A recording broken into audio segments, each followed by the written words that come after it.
from the private sector as well as government. Welcome. There are 102 years. Will you be here? 100 and... I see my CS is also here. Is there work to be done? Yes. Mr. Eliud Owalo, who is also the Cabinet Secretary. The strategic plan that will be launched today. I would like to recognize your patron, Honorable Eliud Owalo, Cabinet Secretary for Information, Communication and the Digital Economy, and all other partners who have supported this worthy cause. Congratulations, Mheshimiwa. You are doing a good job.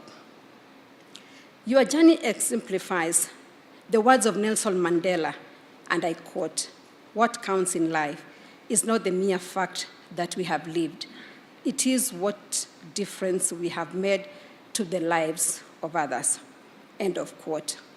The Bible in Hebrews 13, verses 16, encourages us to do good to others, especially those around us. I quote, "And do not forget to do good and to share with others, for with such sacrifices, God is pleased."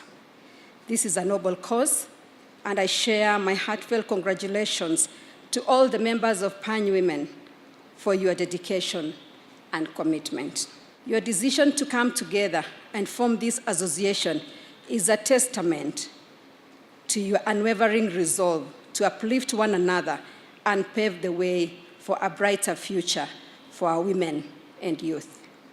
Hearing about Pany Women's commitment to sustainable impact at the grassroots level when we met in Kisumu during the International Women's Day celebrations and thereafter at my office has continued to inspire and impress me.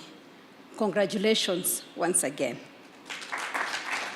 This event confirms the critical contribution made by women in accelerating development because you set a path for others to follow in addressing social, economic, cultural, and political factors that have hampered development in our communities and respective regions. Of professional women who have propelled this organization. Yes, of labor and social protection. Honorable deals with the issues of gender-based violence, promotes women and Kisumu, and we appreciate your support again.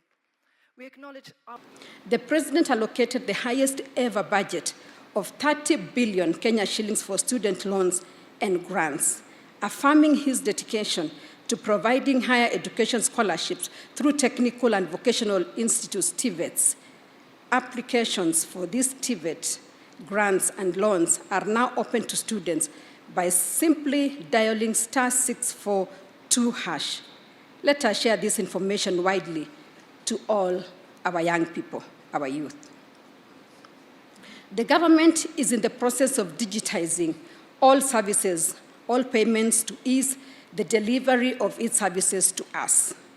All you need is your phone and an internet connection to the eCitizen portal, and you can get your business permit, license, register for your passport, marriage certificate, among many services, all from the comfort of your home or workplace.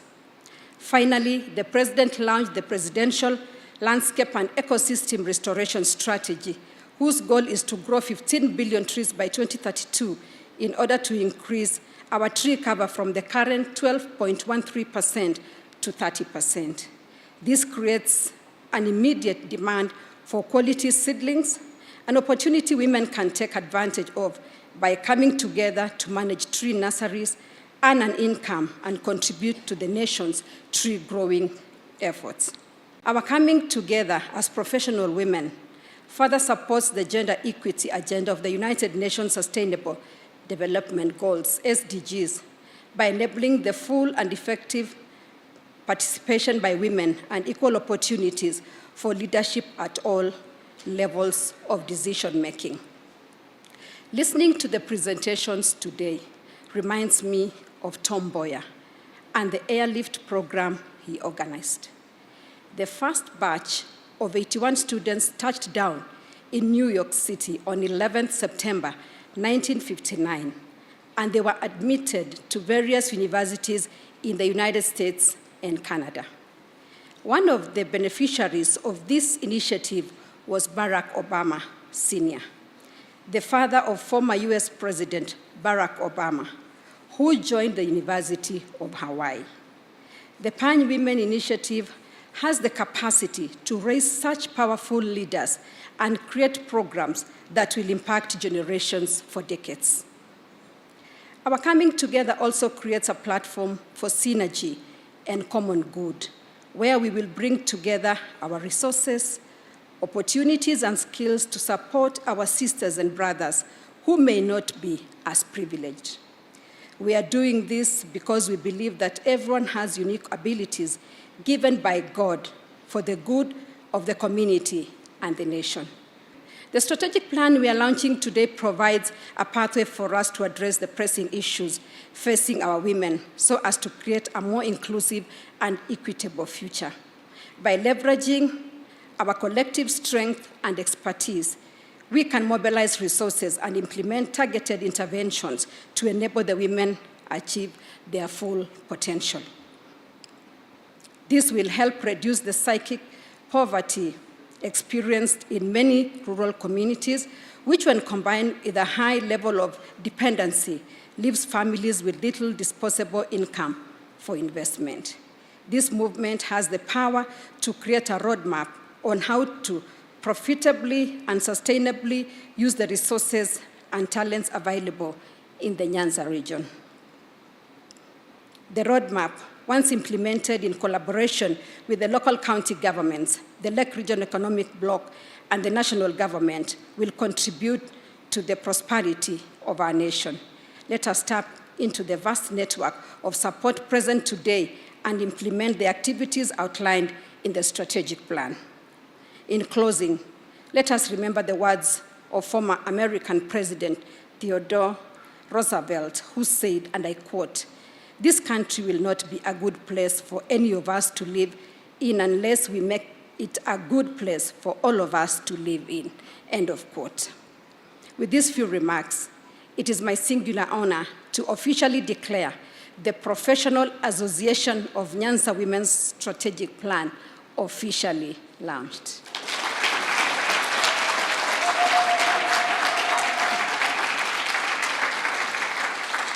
As we launch the Professional Association of Nyanza Women's Strategic Plan, let us acknowledge the remarkable progress Kenya continues to make in advancing women's rights and opportunities. From the historic enactment of laws to protect women's rights, to the implementation of policies aimed at promoting gender equity and empowering women, our nation has made significant strides in breaking down barriers and opening doors of opportunity for women to thrive and succeed in every sphere of life. One such significant step that our nation has taken is the implementation of policies and programs aimed at expanding access to education and vocational training for girls and women across the country.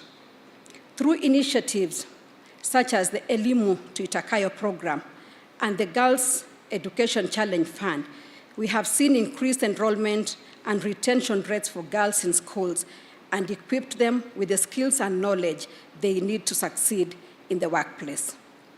The government has also launched various initiatives in support of gender equity and women economic empowerment. These include the Women Enterprise Fund, which was tripled to 13.5 billion Kenya shillings to increase the number of women accessing the fund. The application process was digitized, removing intermediaries that hampered its uptake. The Hustler Fund, which was inspired by women, popularly referred to as Mama Mboga, was set up to enable easier access to credit. The digitized process through *254# is simple and enables individuals to borrow up to 200,000 Kenya shillings and groups to borrow up to 1 million Kenya shillings. Access to government procurement opportunities, ACPO, has seen 30% of government tenders reserved for women, youth, and people with disabilities.